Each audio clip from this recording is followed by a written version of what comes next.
Hello everyone! Hello, and I think we are live, I believe so, and of course this is, I am welcoming you to another episode of GodSaw's Turnbuckle, the wrestling video podcast I run over here on youtube.com it's still / UC Campbell. I wish I could get it changed to GodSaw, but I think I might have to get to YouTube customer service on that one. That might be a little bit more difficult than just like, oh, let's just change it.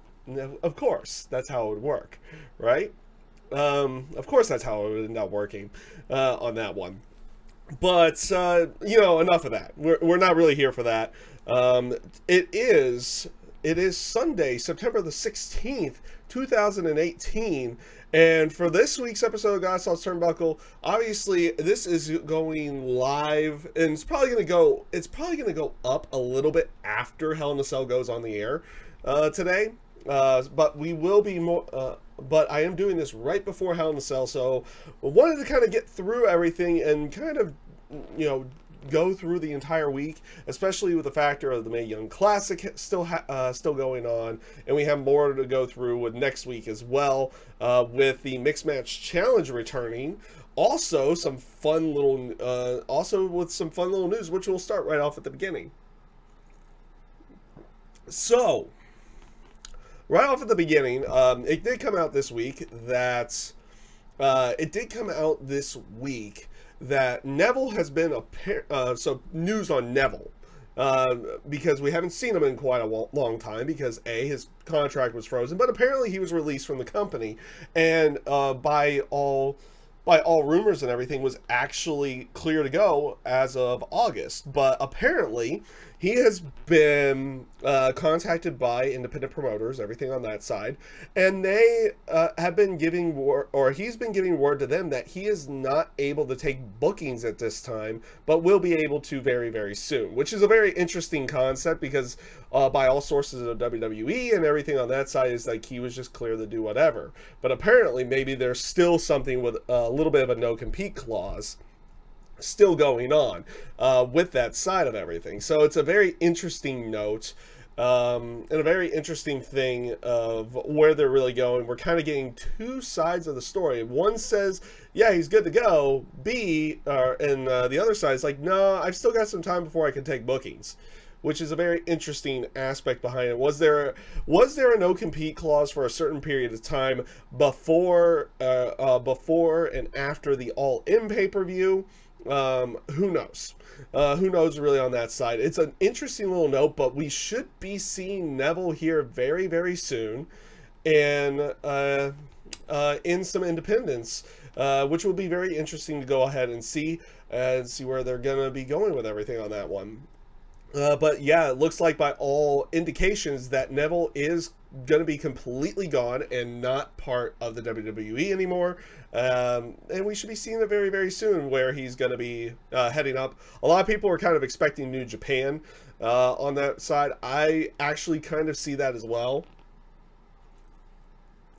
I think in the terms of creative freedom and everything on that one, I think he would have a lot better opportunities inside of New Japan than he probably would elsewhere. Though in the independent scene, you kind of have a little bit of creative leeway to do what you want and how you want, within certain obvious limits of everything to go along with it. So it'll be interesting to see what Neville ends up doing when he hits the independent scene, or if he decides to go up with, I guess you would kind of consider him kind of major promotions now, with Ring of Honor or with New Japan. So one of those two you would imagine would be in there.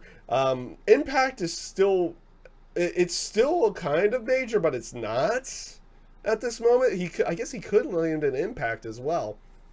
It'll be interesting to see, though Impact has been using a lot of people from other promotions over the past few months, though they have signed some people directly to them, but they've been using people from Lucha Underground and from and been filming in other variant independent promotions. So they kind of make me feel like they're kind of an independent type of promotion to go along with that.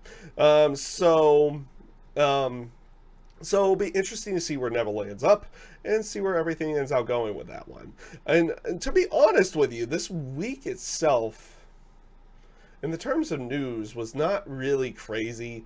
We did get some breaking news today about 205 Live. 205 Live is now going to be airing on Wednesdays right before NXT. So it's going to be airing at 7 p.m. Eastern Time on the WWE Network. So that'll be interesting to see if that boosts its ratings or anything on that side for people coming to watch NXT. We'll see if more people end up watching 205 Live through that one as well. But it looks like 205 Live is not going to air live after SmackDown anymore. It'll even make it more interesting to see if they film it before SmackDown goes on the air now. To see if they do it there and then just air it on Wednesday to go along with it. So that will be that was a little bit of interesting news that came out today. And really, like I said, in the terms of news, not too much has been going on. Like the 205 Live thing happened kind of today or yesterday when they announced that it's going to be going to Wednesdays at 7, which, I mean, it could be a good thing, it could be a bad thing for 205 Live. Obviously, it won't be live anymore on that sense, but I think they're going to keep the name 205 Live to go along with that. And it'll be interesting to see if more people end up watching that one. This is kind of I think this is kind of a test for it, and to see if it would pick up, if it's going to be at a different time slot or anything on that side versus its live factor at usually about 10 o'clock at night on the WWE Network. We'll see if that ends out picking up a little bit more. I know they have the whole on-demand stuff afterwards where people can just watch it on demand, but it feels like not too many people do watch 205 Live. To be honest with you, I don't watch it all that often either, but I do watch it when my interest is piqued, usually when they have some kind of championship match or anything on there. Whenever my interest is fully piqued, I usually end up watching 205 Live, and I have seen some really good matches there, and they do some really good stuff on that show to go along with it. A lot of it is character based, and a lot of it is competition based as well. So it is actually, every time I've watched it, I've actually kind of enjoyed it. But then again, that's what's usually happening when my wrestling shows are only an hour long. I end up enjoying them a little bit more on that one versus the 3 hours that we get for Monday Night Raw, which we'll talk about a little bit here in a few moments. But it'll also be interesting to see what they do for filming 205 Live as well. And by that, I mean, are they going to film it before SmackDown? Honestly, if they film it before SmackDown, there's a good chance that maybe the crowd's going to be a little bit more into it. They won't be worn down from the whole aspect of going through SmackDown, anything on that side. Maybe they'll be more into these particular matches because these will be the first guys that they're seeing throughout the night versus the at the end of the night, they've just gone through SmackDown and gone through all the main events, everything on this one, everything to go along with that. And now they've got the cruiserweights, which a lot of people, I'm 100% honest, I like the cruiserweights and I like the cruiserweight action and everything, but I'm also in the minority on that one. Not as many people care about that. It is diverse, it is different for that sense of everything, but the cruiserweight action is usually not really cared about by the casual fan. It's usually something more for the hardcore. And again, maybe with them being at, maybe if they are also going to be filming it before SmackDown versus after SmackDown, maybe it ends out making them have a little bit better of a crowd reaction, and the crowd's getting into it, the crowd's staying for it as well. So it'll be interesting to see what they decide to do on that sense of everything. And on a lighter note of news, like I said, nothing much was really crazy to talk about news-wise. And then yesterday happened, and this is kind of on the lighter side because the Hell in the Cell got a makeover. Why? Why did they do this? So the Hell in a Cell looks like it's going to be the same height as it traditionally is. Pretty extremely high cage, and it looks like it's going to be about the same height again as it traditionally is. But it got a little bit of a makeover, and they did this yesterday through a stream. They streamed it on their YouTube page of the Hell in a Cell getting put up, getting risen, or not necessarily risen, but put together and then risen for that. It was about a 2-hour and 45-minute stream. It took some time for them to get this put together and everything. But the main thing about this is that the Hell in a Cell is now red. Yes, all red. Completely red. Crazy red. Dark blood style red. It's kind of funny. It is very hilarious to see what it looks like. And it will be interesting to see what it looks like on TV tonight.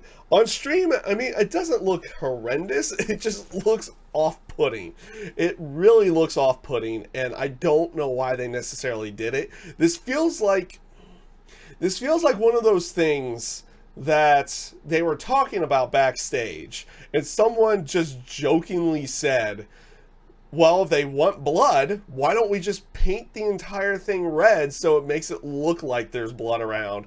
And then somebody heard it, it got to Vince, and Vince was like, I like it!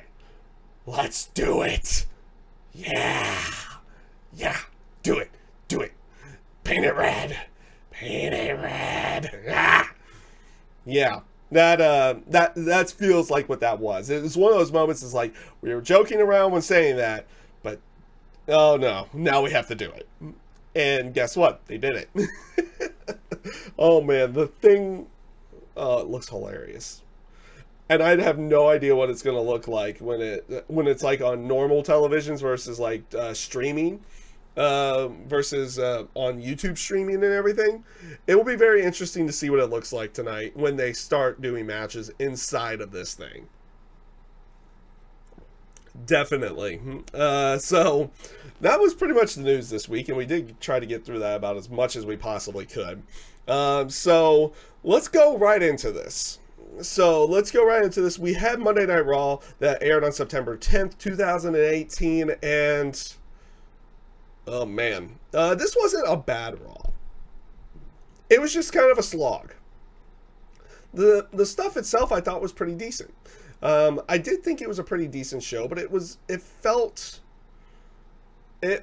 like a ho-hum show going into a pay-per-view, which is not what you really want. And they did try to boost the action up, and I did like the Braun Strowman stuff. And actually, I did like the Ronda Rousey, Natalya, Alexa Bliss, and Mickie James match. I thought that was good as well. To go along with it. But there's still this whole aspect that I didn't really get to talk about last week since since I missed doing GodSaw's Turnbuckle last week. We did not get around to really talking about it. Just like the inconsistency of things. Like last week, Finn Balor coming out when Baron Corbin was wanting people to try to break up Strowman and Reigns. Or the Shield, and I guess they're calling them the Dogs of War now? I forget what they're calling them. I forget exactly what they're calling Drew, Dolph, and Braun Strowman completely with that one. It's a very interesting dynamic on that side, and just things that were going weird. So the show started off with them, with Drew and Dolph and Braun coming out together, and then they're flanked by the entire heel group, which also has, by the way, 205 Live's Drew Gulak. So Drew Gulak is showing up on Monday Night Raw now, and they're doing some interesting things with the 205 Live stuff. I mean, we've seen now Drake Maverick as the manager of the Authors of Pain, which came last week as well. He is still he's not in suit attire, but he's basically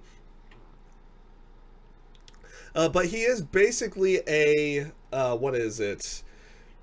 He's basically in AOP gear from last week, and he's still in that, but he wasn't in the full flak jacket. And we have Andre. Oh yeah, that is a long time since I've seen that name. That's a long time since I've seen that name in there. How's it going? How is it going? And I mean, it's very interesting with what they're going with. As I will take breaks to kind of look at the chat and everything, and kind of interact with it as best as I can on every side on that one. But it's definitely interesting to see what they're doing. But the biggest inconsistency of this whole thing is why is Kevin Owens helping Braun Strowman after Braun Strowman essentially picked on him for the last 2 months? And now it's like, oh, because Strowman's a heel, I'm a heel, I'm gonna go help Strowman. And not to mention the whole aspect of Kevin Owens quitting and then coming back a week later, which he explains this week, which was decently fine to go along with it. So, they basically cut a promo on the Shield. This brings out the Shield. This starts a big brawl. Everybody gets taken out except for Drew, Dolph, and Braun. They had firemen's axe handles. You had axe handles without the axes on that one. Yep. Yeah, I would actually probably agree with you. I think it has the chance of being a good show. It has a chance of being a good pay-per-view. We're going to probably be doing live reactions after this as well. But those won't go live until... Well, the show starts at 4 for me, so probably about 3:30 my time, which is West Coast time here in Arizona at the time. Arizona's a little bit weird with that, by the way. Just as a little fun piece of news, we don't typically go with the whole go back, go forward an hour. Times just stay the same throughout the year. So a portion of the year, which is during this time, we're on West Coast time, and then a portion of the year we're on Mountain Standard Time, which is kind of hilarious to go along with it, but it is what it is. And honestly, I don't mind it either, because the whole aspect of at some point in the year you're going to lose an hour of sleep is kind of crappy to go along with it, and it kind of messes with your schedule, especially when it happens with a work week. Okay.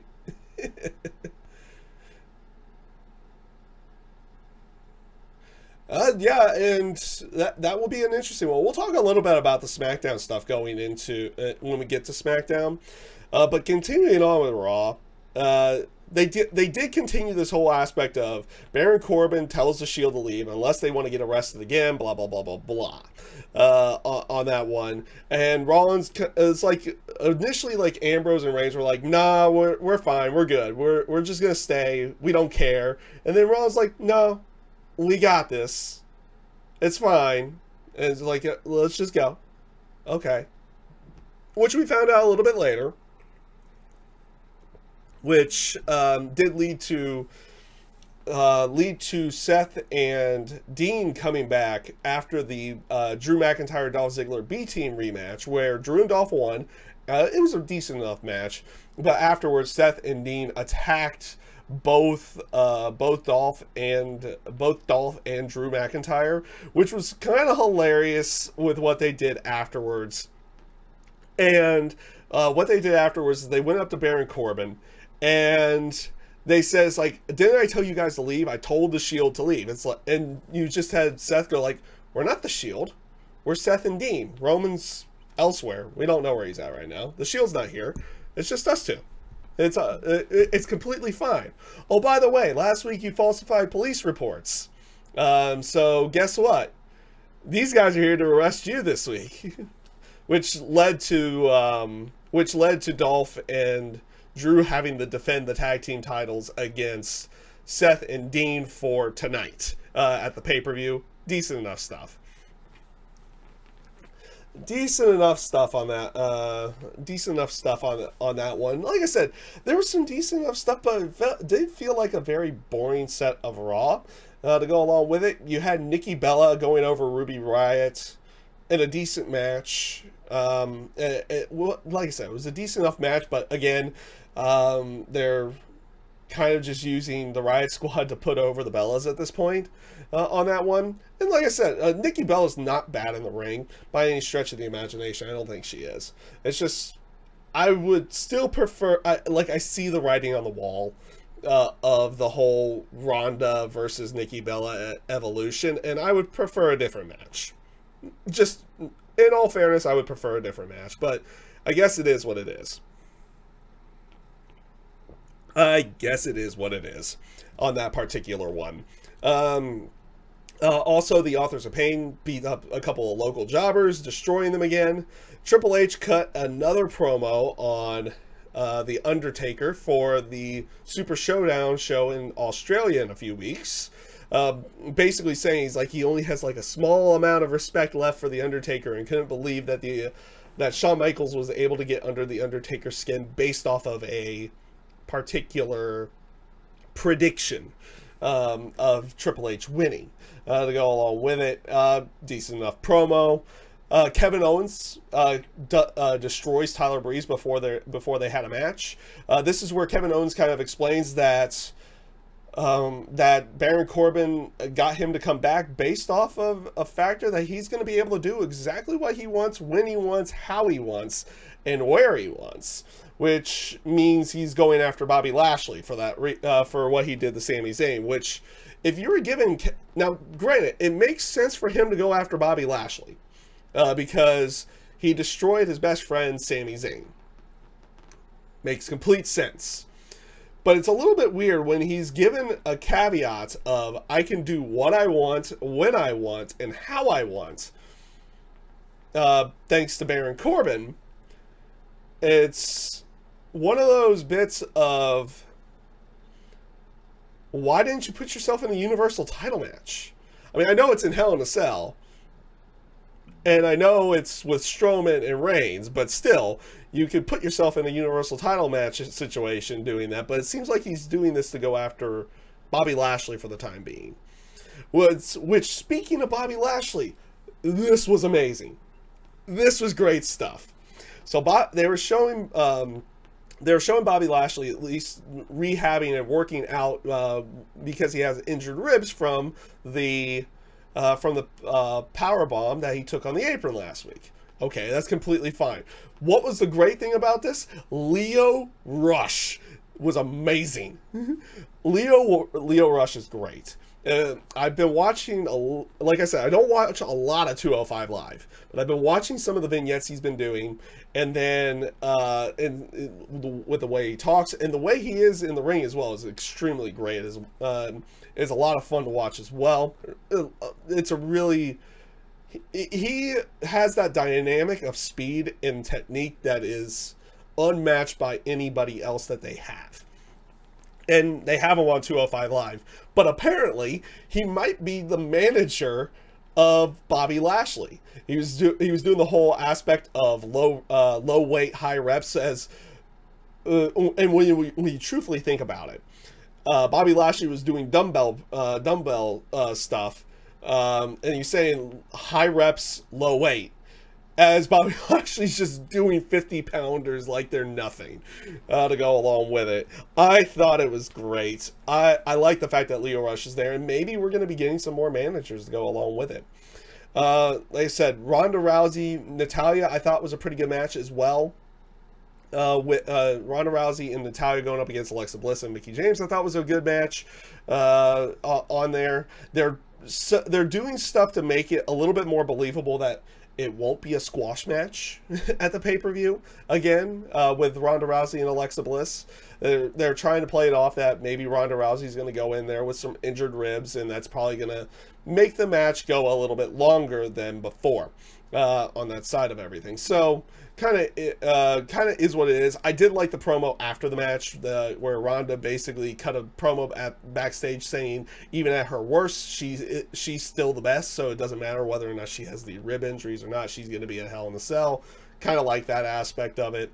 They're continuing this whole Bobby Roode and Chad Gable thing where they beat the Ascension again this week, so that it looks like they're teaming up, but they're doing this whole thing where Chad Gable is so overly excited to be tagging with Bobby Roode. like jumping in the spotlight, tagging in all over the place, going all over the place when he's in the match. He takes the win in the end, tags himself in when it looks like Bobby Roode's going for the glorious DDT. He does the Chaos Theory German suplex to get the victory. So this is probably leading somewhere to, I guess, either Chad Gable turning heel or Bobby Roode turning heel somewhere down the line to go along with it. You had, and this was an interesting one as well. So you had an in-ring segment with Elias. Looks like he was about to start a song. He gets interrupted by Mick Foley. And it was one of those bits of one of those things that's like, so why do they have Mick here? Apparently he was supposed to be talking about the dangers of Hell in a Cell, the 20-year anniversary, which happened back in June of his match with the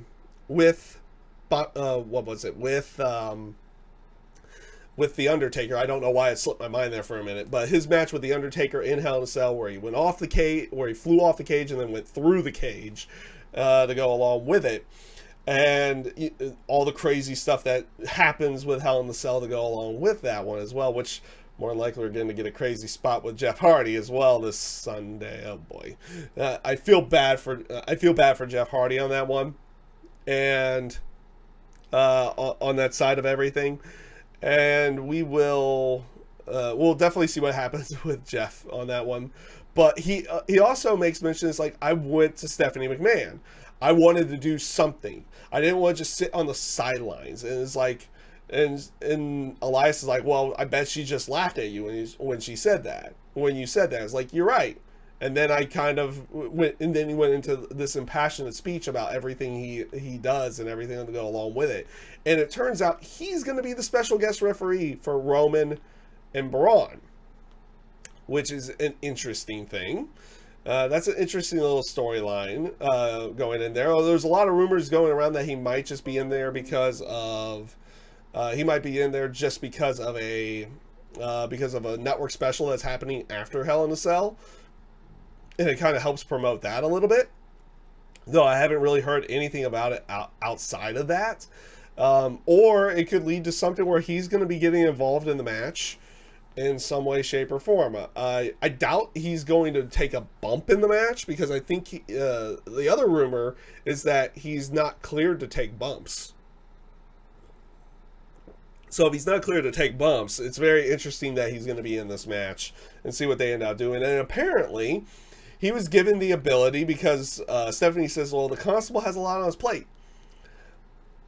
And with the Constable having a lot on his plate, it's like, you go ahead and make one match for the night. So he makes a match with him and Finn Balor, which was a decent enough match again. Finn Balor going over Elias in this one was a decent enough match. Nothing really much to it. And this leads us to the Strowman stuff. I thought the Strowman stuff was good. I really did. I really did think the Roman stuff was good. Or the Strowman stuff was good. Because after the whole bit where Corbin made the tag team titles, the tag team title match for Hell in a Cell, which I do have my predictions up. They're up on the YouTube page at this time as well for the entire Hell in a Cell pay-per-view. We won't be doing them here on this one. But after that, he said he was going to go big dog hunting, or basically Roman hunting on this one. He was going to go hunt down Roman Reigns. We'll leave it at that. The true words is that that's what he ended up saying, but he was going to go hunt down Roman. And you just see him backstage either chucking people or things all over the place to try to find Roman. Where's Roman at and everything. And he eventually gets up to Charlie Caruso, and Charlie was going to do an interview. It's like, no interview. I'm going to ask the question. And the question to him or her was like, where's Roman Reigns? And she's like, last I knew he left, but maybe if you go to the ring, he'll find you. It's like, and you just get that moment of Strowman like, you're right, and goes to the ring. So he goes to the ring. He wants Roman to come out there. Eventually, Roman does come out after Strowman does cut a promo on him. They start brawling all over the place. They brawl through the ringside, up the entrance ramp. Eventually, they're Eventually they fight over to the announce table, where Roman ends up picking up Strowman for a Samoan drop and puts him through the floor off of the announce table. Not a bad spot. Not a bad spot, but also didn't really get much of a reaction out of it either. Because I felt like a lot of people, and I kind of was like this as well, there was good parts of Raw. There really was. But it was a slog of the show. It was a slog of the show. It felt, you could tell it was a very long 3 hours for Monday Night Raw this week. But interesting way going into the Hell in a Cell pay-per-view. I thought Raw was at least somewhat enjoyable, but wasn't completely enjoyable of a particular show. But it was what it was. And they, like I said, they did some decent stuff going into Hell in a Cell. So let's go on to Smackdown for September the 11th, 2018. They did start off the show kind of the way that they should. I'm not going to talk too much on this side because that's a different talk for a different time on that one, because they did do an honoring to everyone who lost their life on September 11th in 2001 based off of the attacks on the World Trade Centers. Again, I like it when they do these things. I'm not going to talk too much about this because it was A, right thing to do. B, they did it. They gave it some time right at the beginning of the show, and then they went on to the show afterwards, which is kind of what it needs to be. Like I said, I could probably go for a long period of time, which at this moment I don't necessarily want to talk too much about that. On that one, I could go for a long period of time about that particular day and how people felt then versus how they feel now, and how they still feel about that particular event in general, and how I feel about that particular event in general. I still have at least a decent memory of what I was doing, everything on that one, which I may talk about some other day, but we won't talk about it here. I was glad that they decided to go about and do that moment of remembrance at the beginning. Again, it's one of those things that, yes, we've got to go on with our lives, but you don't forget about a moment like that on that one. You do move on. You do have to move on and go forward and continue moving forward eventually, which I feel like a lot of people have done that. Some people haven't, but most people have moved forward from that particular day. But here's the main thing: we don't forget, and we should always remember give at least a couple of moments of time, especially on the day of September 11th every year on that one. So to at least always remember, don't forget.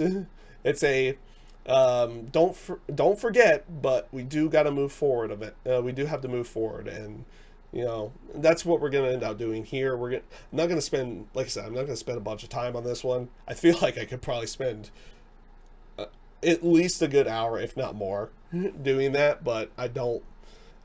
We don't want to do that today. So that will be for a different time, a different talk, different time. So after they did do the moment of remembrance, Jeff Hardy comes out. He cuts a promo on Randy Orton saying that he's going to cleanse his demons at the pay-per-view at Hell in a Cell, and say that, well, he basically brought it out there saying is like he was gonna make Randy Orton fade away and classify himself as obsolete. So bringing in some more of his Broken Universe, or bringing in his Broken Universe stuff into there and everything to go along with it. And that he was also going to cleanse his demon of Shinsuke Nakamura. So he and Shinsuke Nakamura had a match. This was a good match. It did look like Jeff Hardy was going to pick up the victory in that particular match. But Randy Orton comes out and interferes and causes a disqualification. Eventually, Jeff Hardy does take the advantage and hits the Twist of Fate and the Swanton Bomb after countering an RKO. And yeah, it was like I said, it was a pretty decent enough segment. SmackDown as a whole SmackDown as a whole, I thought was a pretty good show this week. I thought it was a pretty good show. They did do some good stuff going into the pay-per-view. They made it feel like it was something more than just like, hey, pay-per-view Sunday, here's a few last little things, because I didn't mention this on Raw. Good God, and this is probably why it felt like it was a extremely long 3 hours. Good God, how many recap videos did we get? And we got like 3 of them for the SmackDown stuff as well. And then, of course, all the Raw stuff. Good God, there were so many recaps on the show. Which is probably why I felt like it took an extremely long time to get through Monday Night Raw this week. But far fewer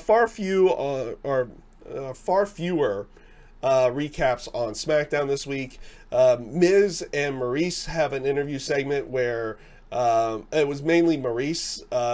I liked how they did it too. Like initially, it was going to be Miz doing the interview, but he passes it on to Maryse because she's taking the head because she has her match with Brie Bella tonight. I did like this. I did like that promo. I thought that was pretty good. AJ Styles had a promo in an empty arena, setting up more for his pay-per-view match with Samoa Joe on Sunday, which I did put in my predictions. Initially, I was gonna do AJ Styles as my prediction, but I ended up switching it over to Samoa Joe. Whether it be by DQ or him just winning the title to go along with it, I think they should have Samoa Joe go over on Sunday at this point in time. I did like the promos that they had for this one tonight. AJ Styles saying it's like talking about how, you know, he gets it. Samoa Joe knows how to get into his head. He knows about my temper, but he knows that Samoa Joe himself has a family, but he's not going to bring the family into it like Samoa Joe did. And then later in the show, we got story time with Samoa Joe. The Samoa Joe's promo and story time with Samoa Joe was fantastic. I thought this was great. Just him going through the story of everything leading into Hell in the Cell. He painting AJ Styles as the villain, the person who doesn't necessarily care too much about his family and how he's going to send him home to his family. But they end it with like maybe Samoa Joe is going to take over AJ Styles' family to go along with it, and they have that final picture of like AJ's daughter and Wendy, and then Samoa Joe with the WWE title, and they were smiling at the fact that, yay, now maybe AJ can stay at home. Oh my God, this was great. I loved it. I thought this was great.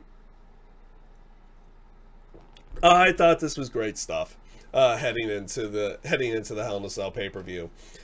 You also had a couple of interview segments with one, Charlotte, talking about having an interview before her match with Sonya Deville about her match with Becky Lynch and why she was taking the match with Sonya Deville, saying that it's like, people keep saying I take away other people's opportunities. Well, here's an opportunity for somebody. Let's go. I thrive in the competition style of everything. So then the rumor mill going around is that they're probably going to do a double turn on Sunday. I'm not sure if that's really the time. I like where they're at right now. That both of them have a very clear and very... It's like they have a clear motive, but both of them are kind of right in their motives. That neither one of them are really the heel in the situation. It's just a very intense feud between two former friends. Becky finally sick and tired of being put behind everybody else and not getting the title shot or not getting the title to go along with it. And Charlotte just being naturally competitive and going, it's like, how can I give up that opportunity at a title? I can't do that. I'm a competitor. You don't do that, as my phone falls. To go along with that. And like, their motives are very clear. They're very concise. And they both make sense.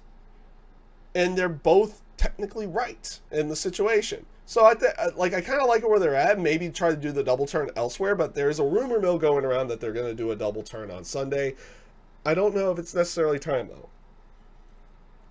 But otherwise, her match with Sonya Deville, I thought was a pretty good match. Charlotte and Sonya did put on a very good match, with Charlotte eventually going over to the figure 8. As Charlotte is celebrating with the fans. I like this one as well. As Charlotte is celebrating with the fans, and it looks like she was about to take a selfie with a couple of kids, Becky drags Charlotte away, punches her in the face, reveals herself. So it looked like a fan had attacked her initially, but then reveals that it's being Becky Lynch, jumps over the barricade and puts the disarmer on her. I thought that was great. I thought this was good stuff. Becky Lynch does cut a quick promo backstage as well, saying that she said she was going to break Charlotte's arm, but she has to wait until she takes her title away from her. So she's going to break Charlotte's arm and take the title at the same time. I liked it. I thought this was good. So you had the Bar going up against Rusev Day, and you had Kofi, because New Day has been doing commentary for all of these, and they have their own special announce table and everything. I kind of like this aspect of what they do with them. And they had Kofi dressed up as Kramer Kingsman again, trying to get an interview with the Bar backstage. So Kofi's still there, but he's dressed up backstage, so they set this up earlier. As the Bar is getting ready, he's just talking about them. As in the background, they're doing nothing about this. It's kind of funny because they're just milling about, talking about their strategy for the match. And Kofi's just, oh, this is good. This is good. This is silly but good, and I liked it. As they were just getting ready, and then they just walk off. Nothing. It's like, and Kofi as Kramer just keeps going like, "Ooh, that was close. Okay, we're good." I thought this was a good match. With Rusev Day in the Bar, I thought this was good. So, and of course, this is for #1 contendership for the tag team titles. Rusev Day ends up picking up the victory when Aiden English eats a bro kick for Rusev. So Sheamus and Rusev were the legal people in the match, and then Rusev, it looked like the bro kick was going to hit Rusev, but Aiden gets in there, shoves him out of the way, eats it, and then it was Machka kick to pick up the victory, and Rusev Day picks up the victory, and they're going to get a tag team title match during the pre-show. Great. During the pre-show. That's the main down point of that, is that it's going to be during the pre-show, which makes me not feel so good about the pick that I made of Rusev Day winning. I don't think they're going to win now. Whoopsies. Oh well, my pick is my pick at this point. Up next, you had R-Truth going up against Andrade Cien Almas. This was a pretty good match. It's interesting to see how fast they made Carmella a babyface. Yeah, that's right. Carmella's basically a babyface now, because she's going out there with R-Truth every week and doing the whole what's up stuff, everything to go along with it. And just based off of one thing that Maryse said, now Carmella is a babyface because she's joining up with R-Truth. And don't get me wrong, maybe it's a thing that they're just going to do while the Mixed Match Challenge is going on, and they're kind of making some kind of continuity between the main show and the Mixed Match Challenge, because R-Truth and Carmella are tagging together. So maybe it's just where she slips back into heel like part way through, because maybe R-Truth is costing them too many victories or something to go along with it. We'll see how that one ends up playing out. Almas goes over in this match with a pretty, which I thought was a pretty decent match, with Almas pulling the shorts of R-Truth to pick up the victory on that one. And yeah, that was it's interesting to see how fast they put Carmella as a babyface, and how easily it worked to go along with it on that one. You also had a backstage interview with Asuka, and basically on why she helped Naomi, and then eventually Naomi came up And this was kind of awkward. This whole bit was kind of awkward because it eventually went to like food and Japanese food to go along with it, and they were kind of poking fun at it a little bit. And it feels like they're going to make Asuka and Naomi team up, and they're going to make them some kind of odd couple tag team to go along with it, where like maybe Naomi's not fully understanding Asuka, but Asuka's kind of joking around to go along with that. It's like, geez, what have they done with Asuka? But I guess at least she's on the show for now. Better than not being on the show, I guess. But they are definitely taking the mystique of how dangerous Asuka is away little by little by little by a lot. By a lot. We'll just leave it at that. On that particular one at this time. So this led us to the main event of the night. Yes, that's right, main event. So main event of the night was going to be oh my god, just recognize what I put in the notes. So it's Brie Bella, but I put her as Brie mode. Oh man, that's silly. That's silly. I can't believe that. That song is kind of not good to go along with it. And it's Brie Bella going up against Maryse. So throughout this entire match, this was kind of a cluster of everything for it. So Maryse refused to start the match, kept going in, out of the ring, in, out of the ring, whenever Brie would come close to her. And of course, Miz was going like, you know what, you guys don't deserve this match. Let's just go. New Orleans doesn't deserve this. We're just leaving. And they go to leave. Brie doesn't allow that. She brings Maryse back in there. The match kind of starts. It was kind of short after that. Eventually, Brie Bella puts Maryse into the yes lock, but Miz pulls Brie out of the ring, which causes the disqualification. And then Bryan attacks Miz, and they're starting to do like a back and forth inside the ring. Miz throws Bryan into Brie Bella, taking her out for a period of time. And then, of course, while Bryan was trying to attend to Brie, Miz starts attacking Bryan again. Maryse takes Miz as well, and eventually Brie and Bryan get the control again. And take the advantage, but Andrade Cien Almas and Zelina Vega come back in. No, that was last week. Never mind, that was last week. Just they did take the control again, going into the pay-per-view itself, and it was pretty good. It was pretty good. I thought it was pretty good. It was kind of a cluster of everything to end it, but it was a good way of going for it as well, to not necessarily give too much away going into the pay-per-view match itself for the mixed tag on the pay-per-view. So let's go on to NXT for September the 12th, 2018. And again, I do enjoy NXT. It's a good hour every single week. They didn't have a lot that went on here. So they showed Tommaso Ciampa coming into the arena. He was one of the interviewers was trying to ask him questions. He's no selling just walking into the arena. So that was and definitely very Tommaso Ciampa thing to do. So they started off with Oni Lorcan going up against Adrian Jaoud and Cesar Bononi. This was a decent enough match with Oni Lorcan and Danny Burch going over in this particular one. The high angle DDT that they did to Jaoud was intense. So it looked brutal. So what was it? They put Jaoud onto Danny Burch's shoulders as Oni set him up for the DDT and just spikes him down. It looked brutal in the terms of like that was very devastating looking to go along with it. I thought it was a decent enough match, not a very very long match, but decent enough, and kind of got over the factor of Danny Burch and Oni Lorcan's new finisher to go along with it. So up next, you had Tommaso Ciampa come out. He was going to come out to cut a promo, and he has theme music now. So his theme music is no longer Course of Booze.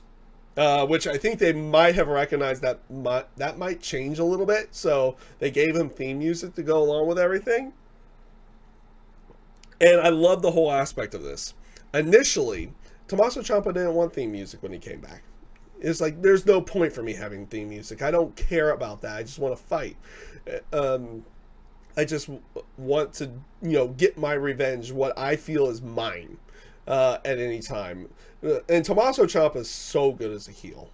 He finds ways of getting people to boo him that no one else does. He is great at what he's doing right now, and he does it again here.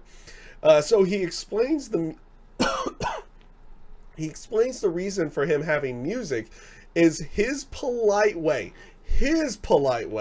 of telling the fans to shut up and stop booing him. Everything on that one. He explains that he wasn't the one that took out Aleister Black. He wanted to, but wasn't going to do it because he only does things like that in front of a big audience when the attention is on him. And says... he also does a little bit in there as well, saying that the belt thanks him for being back in the main event because because the belt is with Tommaso Ciampa. I thought this was great stuff. This was really good to go along with it. And I even like the whole aspect. It's like, oh, but it was Tommaso Ciampa, and everybody on that one saying that was he attacked Aleister Black, and then he explains why. Got to go along with it. You had, after this, you had Violet Payne going up against Shayna Baszler. This was a squash match with Shayna Baszler going over really, really quickly. Also doing very, very much a joint manipulation to Violet Payne's arm. Eventually getting put into the choke. And then, of course, Shayna Baszler continues on and does it for a couple more times after the match as well to kind of get her point across. That she's not thrilled that she's lost the NXT Women's title. Up next, you had the Heavy Machinery promo. They were backstage, or they weren't backstage. They were outside, basically kind of doing like an iPhone promo style thing, and also talking about Tommaso Ciampa, how they had seen him around where Aleister Black was. But guess who walks in? Tommaso Ciampa. So Tommaso Ciampa comes in. I love this one as well. Tommaso Ciampa walks in there, and you just see Otis and Tucker Knight's faces go like I was like, oh crap. And then of course Otis eventually challenges Tommaso Ciampa because Ciampa comes up to him and is like, dude, you should use the champ's name and respect. And then of course Otis challenges him. It looks like they were going to set up a match. Regal comes in and is like, I want to see you in my office now. We've got to talk to go along with. Because Regal is doing an investigation to find out who attacked Aleister Black to go along with it. So I guess Tommaso's been kind of ducking the phone calls and everything to go along with it. And we don't get to see that portion of the segment, unfortunately, but it was what it was. Sorry. Sorry, I've been having to clear my throat throughout the entire show today. So, more than likely, we're going to get Otis Dosovich versus Tommaso Ciampa at some point, based off of this. And, yeah, that was a pretty interesting segment. It was a nice little quick segment. That's what you get with these particular shows. Is nice little quick segments with everything on that one. So you had, and up next, you had the Undisputed Era, basically cutting a promo on Heavy Machinery, or not Heavy Machinery, but War Machine, about what they had done at the last NXT Takeover. Also, I love the little bit of like they say we're trying to play hide and seek with him. It's like, dude, and this is Roderick Strong. This is great. Roderick Strong is like, dude. We're too famous to play hide and seek, and by the way, I play hide and seek with my kid all the time, and I destroy him to go along with it. And they talk about how they're too popular or too famous to even go out and buy groceries to go along with it. Adam Cole eventually cuts a promo saying that the winner of the Pete Dunne Ricochet match, which is going to be title for title, is basically the Adam Cole Invitational, because he's gonna fight them and take both of the titles. This is good stuff. I liked what the Undisputed Era does here. They're really good. They're really good down in NXT. This is why I like NXT, because you get things kind of, they feel a lot more natural than they necessarily do on the main roster. Like, main roster you feel like can be scripted, though there's moments on SmackDown that doesn't feel like it's necessarily scripted for them word for word. But on Raw, that's how you feel. It feels like massively scripted on that one. It doesn't have a natural feel to it. You get that natural feel here in NXT, where it's like, here's your bullet points, just hit them. And come up with what you need to do. Just keep it PG. Have fun with it. But have fun with it. So I like what they've been doing with the Undisputed Era on that one as well. Lars Sullivan went up against Real Mendoza. This was pretty much, this is actually a lot more competitive of a match than I thought it was going to be. Lars does dominate most of it, but Real Mendoza does pick up some offense here and there, but eventually does fall to Lars Sullivan in what I thought was a pretty decent match. It was a pretty decent match here. Like I said, Lars looking pretty dominant through most of it, though. Pete Dunne cut a promo on Ricochet in his match for next week. Says that he put behind him the tag team match, and concedes it to being Ricochet's fault for them losing, and that next week he's not too worried. All he has to figure out for next week is how to put 2 titles into his mouth. I like that.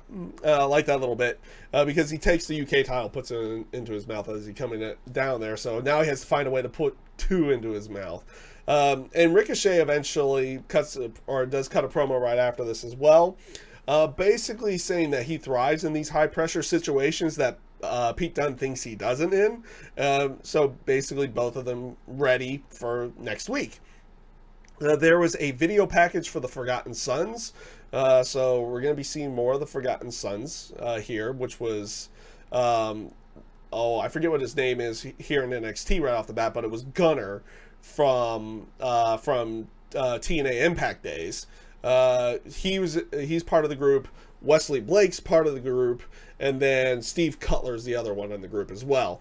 So we got a nice video package from them. I liked how they set this up. They had them set up in kind of like a dumpster, or not necessarily in a dumpster, but like in a trash dump area, because where do things go that are forgotten? To the dump.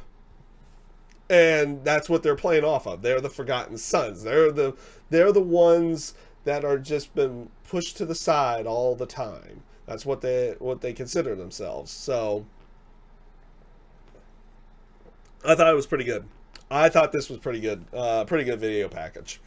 You had Dakota Kai and Aaliyah not backstage. They were basically arguing back in an area of Full Sail, which I love how they were doing this. They were interviewing some students there, saying, like asking them who's going to win between Ricochet and Pete Dunne. Some were saying Ricochet, some were saying Pete Dunne, and all of a sudden they're like, wait a minute, what's going on over there? And then they cut the camera over to Aaliyah and Dakota Kai arguing. Eventually, Deonna Purrazzo and Lacey Evans come in, which is kind of setting up for a tag team match next week, as Lacey Evans and Aaliyah kind of walk off.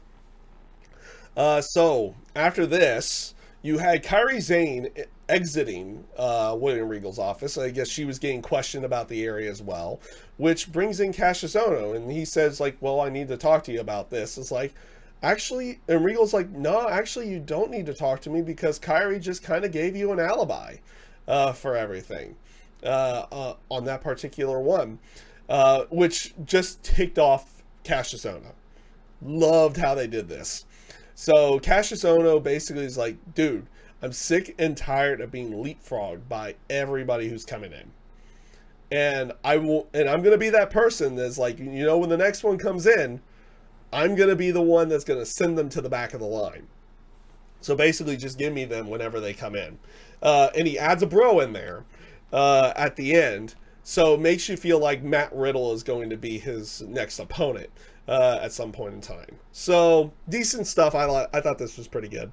I thought this was pretty good. And they even made it like a little bit of, there's still the possibility, maybe, even though he was given an alibi, there's that little hint of maybe Cassius was able to get away from that area for a little bit to attack Aleister Black, and maybe he'll have a feud with Aleister Black down the line as well. Who knows? This led us to the main event of the night, which was Bianca Belair going up against Nikki Cross. I thought this was a good match for the time frame that they had in here. Nikki Cross, towards the end of the match, slammed her head because she was trying to do like a choke to Bianca Belair. Bianca Belair did the backdrop on the rampway, and man, did Nikki Cross smack that rampway very hard. That was it was pretty crazy on that one. On that particular spot, the match ends in double count, so no winner. They do continue the brawl after the match, so they're brawling at ringside. Then they go into the crowd. Bianca Belair eventually throws Nikki Cross over the announce table, which Nikki Cross ends out recovering from, and then she jumps off of the announce table to take out the referees and Bianca Belair. It looks like they're still having Nikki Cross not go up to the main roster. She's continuing to do feuds down in NXT for the time being, and it was okay. It's like, I'm kind of like, okay, but shouldn't she be on the main roster by now? Shouldn't she? But she's not, which kind of sucks. Though it's probably better than being completely put with sanity and not doing anything at this point in time to go along with it. So kind of is what it is. It seems like she's doing more interesting things down in NXT than she might be doing on the main roster at this point in time. But yeah, that was NXT for this week. I thought it was a pretty good show. Overall, I thought it was a pretty good show. They got a lot in just an hour's time frame. So they're very good about getting everything very clear, concise, and to the point of what they want to get across, but in a very short period of time to go along with it. I thought this was a pretty good show. Also to finish off the night, because the Mae Young Classic is still going on. The first week happened the first episode happened last week, which I thought was a pretty good one. This week's episode was also pretty decent as well. The matches themselves have not been overly good yet. They've been pretty good to decent throughout the entire 8 matches they've had so far. They've been pretty good to decent. Some good matches in there as well. You had Mako last week, which was very good, which was a very good match as well, with Killer Kelly. I thought that was good from last week. This week you had Deonna Purrazzo going up against Priscilla Kelly. And I thought this was a good pretty decent match. It was a rather quick match. That's been the one thing that I've seen so far, is that most of these first round matches, and don't get me wrong, they actually do have a 15-minute time limit to them. So they've been kind of like boom, boom, boom, boom, boom, boom, boom, done. Like they getting across everything that they want to do to make it at least a decent or good match, and then it ends out, and then you get your winner. Deonna Purrazzo picked up the victory here in what I thought was a decent match with a Fujiwara armbar, and like I said, I thought it was a pretty good match. They did some good back and forth mat style wrestling in this one. Again, a lot of this is going to be based off of competition, and I like tournaments to go along with it, so I do enjoy these shows a little bit more. Just like with the Cruiserweight Classic, I enjoyed the Cruiserweight Classic just because, like, for one, I like tournaments, and the Cruiserweight tournament they had earlier this year was also really good. And last year's Mae Young Classic was also really good to go along with it. Hopefully, we do see the matches kind of pick up a little bit more the more that we get, more matches we get. But so far, we've seen at least decent to good matches so far. Up next was Zusex, I'm butchering that one, versus Ariel Monroe, and I thought this was a pretty good match as well. It was a very fast-paced match, both of them kind of countering each other from strike to strike. There were some counters, they kept everything very fast-paced. Zusex is Luchadora, versus Ariel, even though having Ariel in her name, is more of a ground-based person to go along with it. But I thought the match itself was a pretty good match, very fast-paced, and Zusex picked up the victory after doing a top rope Spanish fly. I thought it was very good. They picked up the pace. They really did the pace pretty well, and I thought it was a pretty good match. Up next, you had the Ninja Warrior. That's right. So you had Casey, the person from Ninja Warrior, going up against Rina Gonzalez. I do not know how to pronounce Casey's last name, so I am not going to butcher it now until I've actually learned it. And I thought this was a very good match. I thought this was actually a very good match. Them kind of doing, because Rina was, Rina is like a 6'2" versus Casey being about 5 foot tall. So it was a very good David versus Goliath style match, with Casey picking up the victory after a roll up. And I like how she incorporates stuff from she shows off her athleticism from being able to do the Ninja Warrior stuff, everything to go along with that, even to the point of climbing the ring post when she comes into the ring. I think that's a nice little touch that they do. That's a nice little touch, kind of bringing everything into there.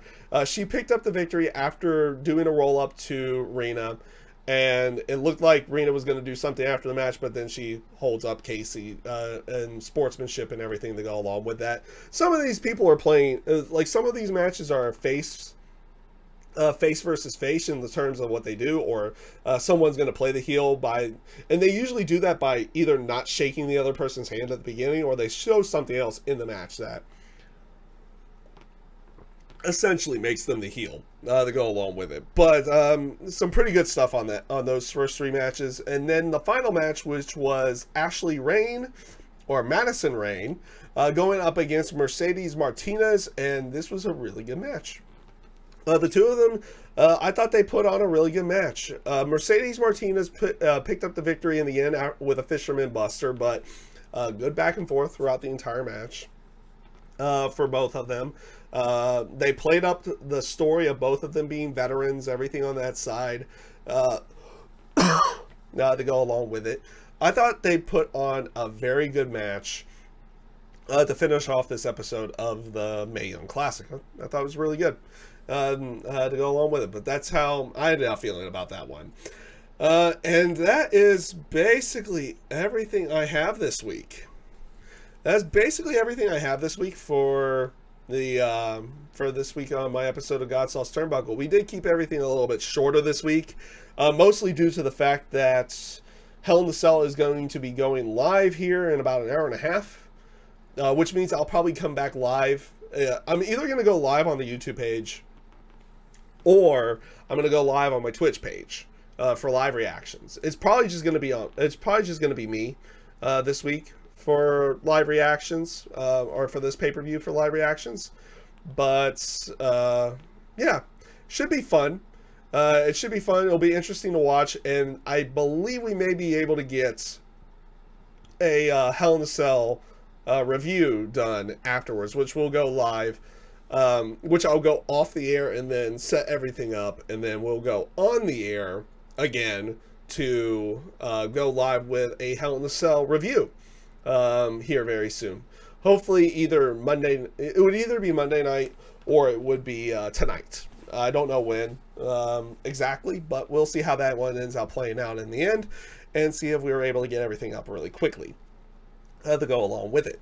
But with that being said, for the actual Hell in the Cell pay-per-view itself, I feel like it could be a good show, but I have a game plan just in case it's not, because I'll be watching this on my Xbox One via the WWE Network. If things get really bad with Hell in the Cell, we've got Shadow of the Tomb Raider, and I can just go into that at any given point in time to go along with it as we continue to continue to actually, you know, continue with that playthrough and everything to go along with it. But with that being said, everybody, I do thank you guys for everyone who tuned in this week for this episode of GodSaw's Turnbuckle. We will be back on the air here very soon with live reactions to the Hell in the Cell pay-per-view, and then hopefully back as well with a live stream for the Hell in the Cell pay-per-view review to go along with it. So with that being said, everybody, I thank you guys for tuning in, and I hope you have a great rest of your day. Thank you guys for watching. Take care.